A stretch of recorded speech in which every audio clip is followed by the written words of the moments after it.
Okay, so here we are at the item manager. This shows all the items that are on your website, including announcements. It also shows the pages that are on your website that make up your site, and those are all broken down by categories. The best way to see this is to filter using these um, buttons up here at the top. Current shows anything that's current. You can also show anything that's trash that you've thrown away. Um, Featured or not featured items. You can select the categories, and as you can see, we have quite an extensive list of categories here.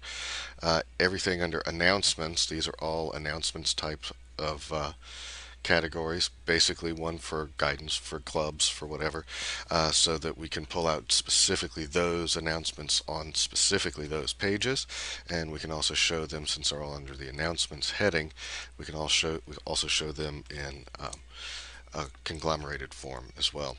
So down here you'll also see pages. The pages are broken down into academics, administration, and the reason for that is search engines, when it'll show Green Run High School / academics / administration for pages that are in those sections.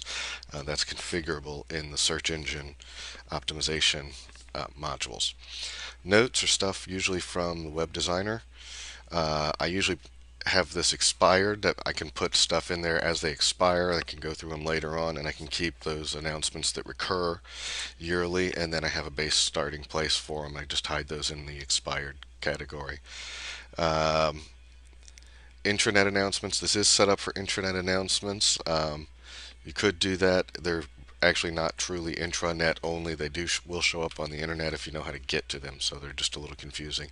AP Summer Assignments categories are for our AP Summer Assignments. As you can see, I've got 2012s in here and 2013, so next year when the teachers want to find, hey, what did I do last year? We've got a copy of it.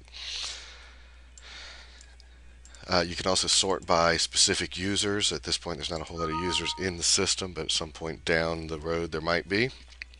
And you can select the publishing states here, whether items are published or unpublished. If we had language support built in, you could also see that. You can click on the buttons over here where this says featured. I can click on this item to make it as featured, or I can unpublish just by clicking here. There are certain icons. So this icon right here, if you point over it, this one's published, but it has expired. So you'll see that listed in here. And if you point over any of these buttons, you'll see what they actually mean. You can see here these are the categories,